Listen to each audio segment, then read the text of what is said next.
Hi, welcome to How to Be a Humane Leader Without Losing Your Job. Dive deep into humane leadership crafted for today's fast-paced business world. Listen to our podcast on all major streaming platforms and join us as we explore the essence of humane leadership in today's dynamic business landscape. I'm Roberto Torres, a seasoned startup engineering leader, alongside Chris Ollerton, a Fortune 100 IT leader. Today, we will discuss how we as humane leaders react when a team member suggests that microdosing can boost their creativity and performance. Hi, sir. Good morning. How are you? Hi, Roberto. Yeah, this is a very interesting topic, microdosing. I hope you don't need to microdose to improve your attitude before you meet with me.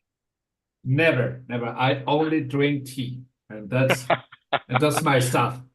Very good. Well, it's interesting that you had brought this article up, which I'm sure you'll link in the descriptions and whatever for it. But this microdosing topic, I actually also came across it in a podcast where it wasn't as much about creativity. They did talk about how some famous authors had used LSD microdosing for creativity, but also for dementia treatments.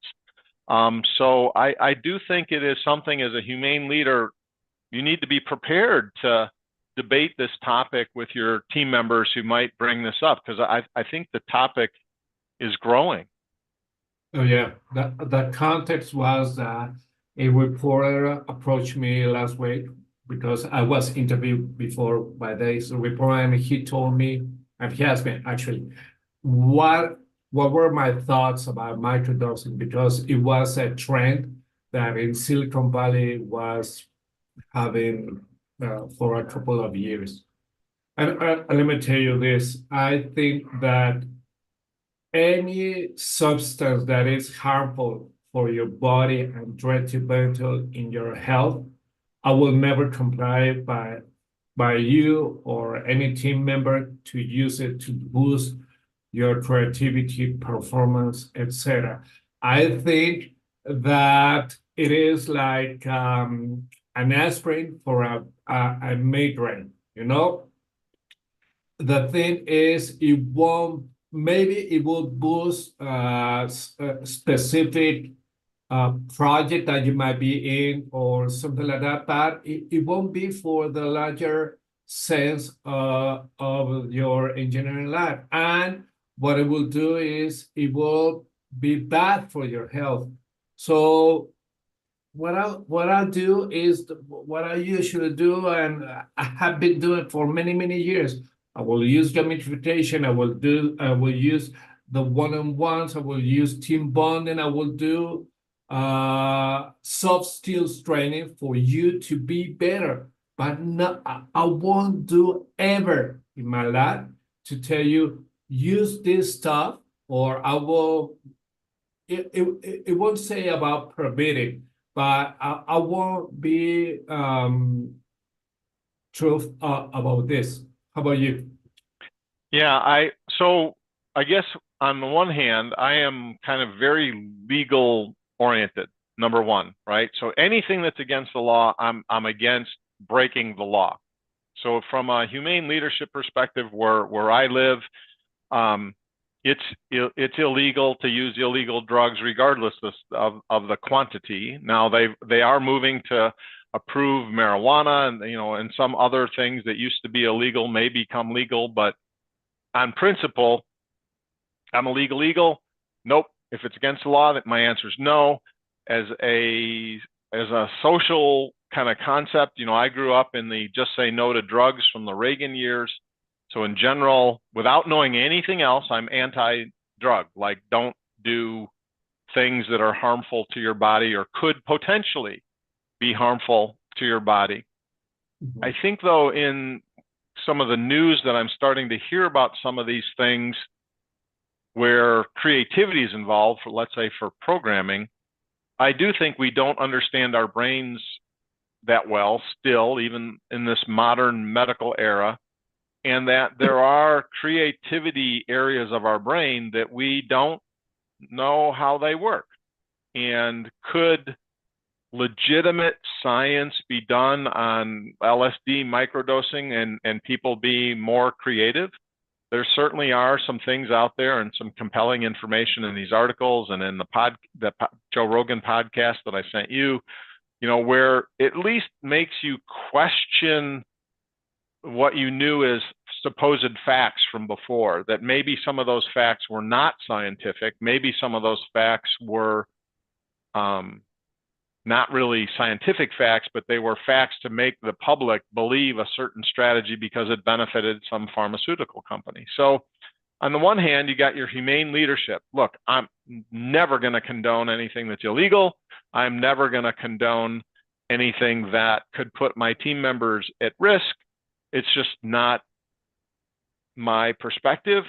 But I'll tell you, as I've gotten older and as more government secrets get out and more independent research is done against things, boy, it sure seems like we get lied to a lot more than I realized, And so I am kind of also becoming more like Ronald Reagan, and I trust you, but I want to verify. If this is what the government says, I want more validation, more independent studies. And so for now, I'm no way. I'm sorry, microdosing of any kind of drug, my answer is no. But there's new research and new things that they're finding from very old research. Turns out that maybe microdosing of LSD does make you much more creative. The guy who wrote the last One Flew Over the Cuckoo's Nest supposedly wrote that while on microdosing LSD. On the podcast, this gentleman talks about how LSD and microdoses helped both of his parents with dementia. And now this was in a foreign country where they could get a prescription actually for microdoses of LSD for dementia patients. And his own non-scientific research found that was beneficial. I just think that as a humane leader and in the workplace, you have to absolutely adhere to the laws. You have to express and support the company's legal liability first and foremost. Over time, if somehow this stuff becomes legal, you'll have to develop your own moral code of well, I'm anti-drug, but it's now legal. If my team does it and they're more creative, that's their choice. But I certainly am not. I would need a lot of research before I'd support it. I'd be telling them, no, don't do it. If you do it on your own because it's now legal, that's your choice. But I don't condone it. I don't approve it. I don't recommend it. And it will take decades before I would probably get turned around on that opinion. Here is choice. If you decide that you want to do it outside work. That is what I think. And one thing, that's the first one. The second one is, I think you and I are conservative guys, in which, as you mentioned, we've been educated that drugs are bad, and we go along that. So when they say to us, use drugs, no, I won't do it. I won't do it. But one thing that I think is really important to give a fact over here is, if a team member arrives to the office drunk or hammered, what would you do? Would you say this is good for performance, or this is good for boosting your creativity? No, you will say, no, dude. You will get this person reprimanded, or you could get them fired because it's against what the company is saying. So I think it is the same with microdosing. If someone does it and finds out that they have improved their performance, until there is a deep research about this, and maybe the company changes their culture to say microdosing is cool, you will comply with this. Otherwise, I will stick with microdosing. It is bad. Don't do it. if you want to do it in your personal time, that is up to you. But in my time, at work time, don't ever do it. Yeah, I agree. I mean, I'm not a lawyer, but when I Yeah. think about from a liability perspective, let's take your drunk person as the example, right? They might fall down the stairs and injure themselves, and now you're liable because you knew they were drunk and you didn't get them home in a taxi cab, and so then they fell down the stairs at your workplace, and now you're liable. I think microdosing kind of would be in that same thing where, wow, I'm microdosing, I'm being really creative. I think it'd be funny if I pushed Roberto down the stairs. And now this person who's microdosing does something harmful to someone else because they're being creative and, hey, maybe this will be a good marketing angle where I push Roberto off the balcony, 6 stories up. Ha ha ha. Whoops. Maybe microdosing wasn't such a good idea then. Now that's a bit extreme, and different drugs affect people differently. So I guess I would continue to approach it as a humane leader from the perspective of I also have a responsibility for the safety of Mhm. all my teammates, of Yeah. my peers, of my superiors, of my subordinates. As a humane leader, I always feel a deep responsibility to get them home to see their family. It's an odd thing. I was in IT, but I worked in chemical plants, and so safety was always drilled into me. And there's just this aspect of humane leadership that says, I need to return you to your family in as good or better condition than you came in to work in, So whether that's that you feel happier, that you feel that you have achieved something, you accomplished something, or just that you make it home with all 10 fingers, I feel as a humane leader, that's part of my obligation to you and your family. And if I have people who are abusing alcohol, legal drug, it's a drug, it's legal. But if you're abusing alcohol, nope, you can't be here at the workplace because something might go bad because of your impairment. And microdosing kind of falls into that same category with me currently, given what I know about it. Even if it was legal, I think I have some moral obligation to keep everybody safe. And can everybody be safe if you're microdosing and something doesn't go right, right? That Yeah. you either impact other team members or you injure yourself, even if it's just an office job. If you're an office job, oh yeah, but then how could he get hurt? Fall down the stairs, injure somebody else because he thinks it's funny because he's being creative under microdosing. There's a lot of things that could go wrong. Oh yeah. And we as humane leaders have a higher bar of what is good, immoral, and what it isn't. And we don't have to go with the trend in this case of microdosing to explore if it's doable for the team. Let's take what we know, what we think it is good, what is it is within the moral boundaries, and it will be okay. I was thinking a couple of years ago, I was at a startup company, and we had a couple of weeks in which we couldn't deliver, and we had a lot of pressure by Prada, by my one of the founders. So I gathered all the team, and I told them, okay, let's explore and let's tell what we do to boost our personality, to boost our creativity, because each one of us are different.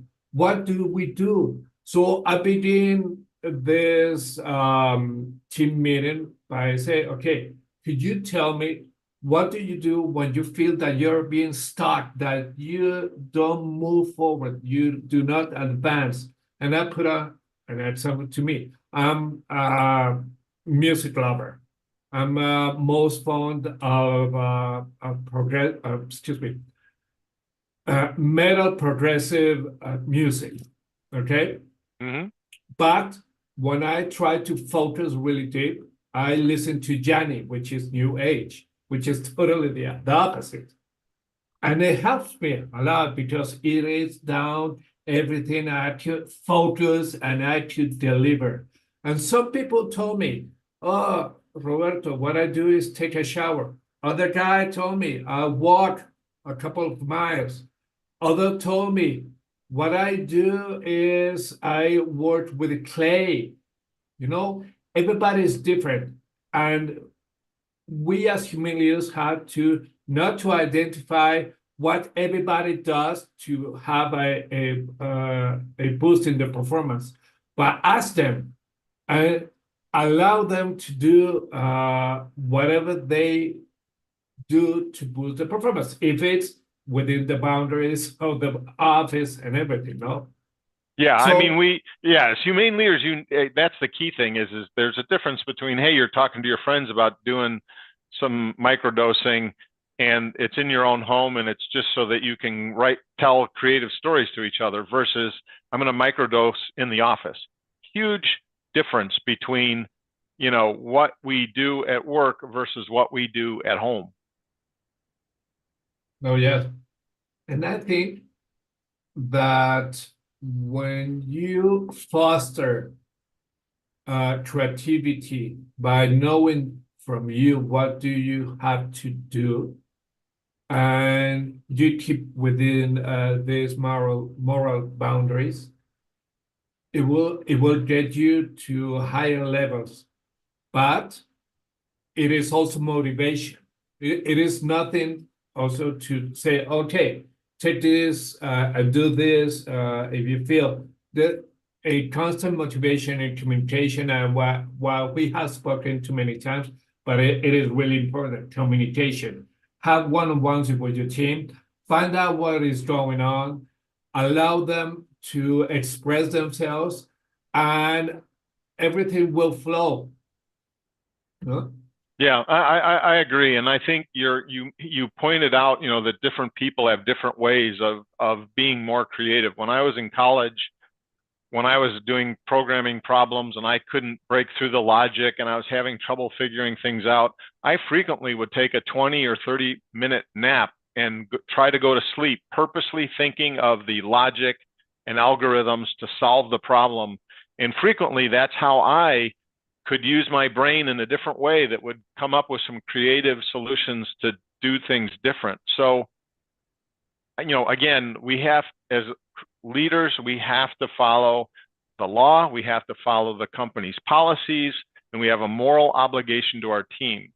But on a purely scientific plane of what do I think of microdosing, I think it needs to be explored. I don't think we understand the brain anywhere near well enough to rule out that LSD in microdoses could help problems, could boost creativity. It could solve dementia problems. It could do a lot of things to the brain that we don't understand because, at least from some of the things I've heard on podcasts, it seems that it really wasn't scientifically investigated very well, and so again, I have this one side, my moral code, my humane leadership says, nope, say no to drugs.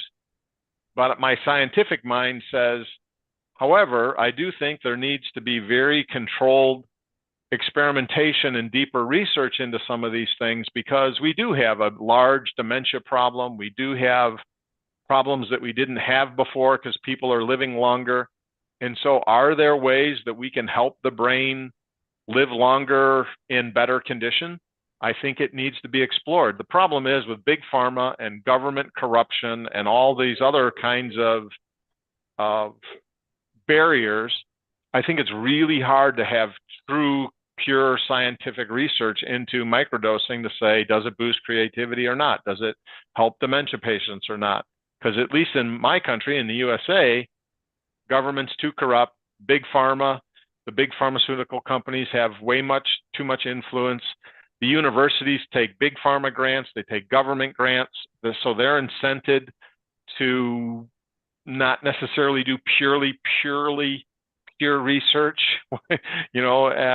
So corruption just runs so rampant through it that I'm just skeptical of everything at this point. I'm skeptical that maybe LSD is not as bad as people said. And we drink wine, we drink alcohol, we smoke cigarettes, We're starting to legalize marijuana. How many other lies did we hear? So, again, I think it does warrant more investigation. Microdosing might improve creativity. It might improve productivity in areas where creativity and problem solving are the big barriers. But at the moment, it's not legal. So as a humane leader, it's simple. My answer is no way. But I do think we need to do more research. There's so many people with dementia. Germany is doing some interesting experiments with microdosing and dementia that's showing some promise. And I just think our mindset should be more open to the possibilities that maybe we were wrong because our government misled us for economic reasons. They banned some of these things because they were actually, these senators and representatives were paid off by the companies that would benefit by us not having marijuana or not having hemp or not having LSD.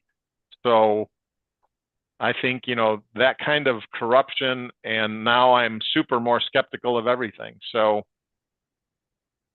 I could be convinced that microdosing in the future might be good for us for something, but until it's legal, my humane leadership answer is no freaking way. No way. Yes, sir. Yeah. Let me tell you that 1 month ago, I went to a museum and that it was a tour given by the curator of a specific play.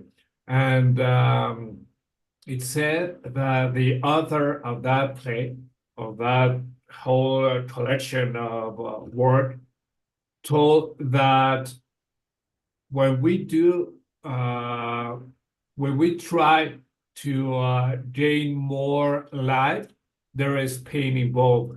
When we gain pleasure for something, is the opposite. So I think microdosing will be in this side of the spectrum when there is pleasure, but in the end, something that is detrimental to your health will shorten your life. So that is also one of the things about this moral code. What I try to do is to extend my life. So I won't be, I will be against this. But one thing to maybe to point out is that we are about 50 years old. Maybe leaders between 20s and 30s or 30s and 40s might do it because they see that it is cool. There is maybe a FOMO, FOMO, fear of missing out. Maybe it is something that I want to do it. Every leader has to be aware of all the situation and to choose. Myself and you, we as humane leaders about 50 years old won't do it. Yeah, and it is generational, and I think, some generations don't trust anything the government says, even though you may be able to prove scientifically yourself with a simple experiment in your backyard of some safety aspect, that the government has mandated, and you can test it and say, yep, that's provable. Some of this stuff around drugs and pharmaceuticals is questionable about the government was lying to us. So some of the younger generation is more open to testing some of those things. It's just culture. I grew up with say no to drugs. It was pounded into me. So it's really hard for me to have an objective or open mind about it. And so for now, my answer is around legal. My moral code is around the legal aspect. It's illegal. It opens up the company to liability that company policy is against. So that's, as a leader, that's what I reiterate to team members is that no, we're not doing anything illegal. But I also believe there's a line, right? The line is outside the workplace. I can't stop you from drinking wine all night long, but I can stop you from coming into the office in the morning if you're still drunk. So Yeah. if you want to do things on your own, I'm a very much a freedom guy. You want to break the law on your own property at home, no problem. Just don't put anybody else at risk. You want to maximum LSD dose at home. You know what? It's your life, but keep it at home. You can't bring it into the workplace. Yeah, indeed. Well, I think this is a topic that is going to stick around maybe another time. It's a crispy topic, if we could say this. Yep, And we'll see what's going on maybe in the future if this trend changes or not. So, absolutely. Time will tell. yes, sir. Well, thank you very much. Very good. Thank you very much, Roberto. Good discussion, hot topic. So let's see what happens. Indeed, Have a good sir. week. You too. Bye-bye.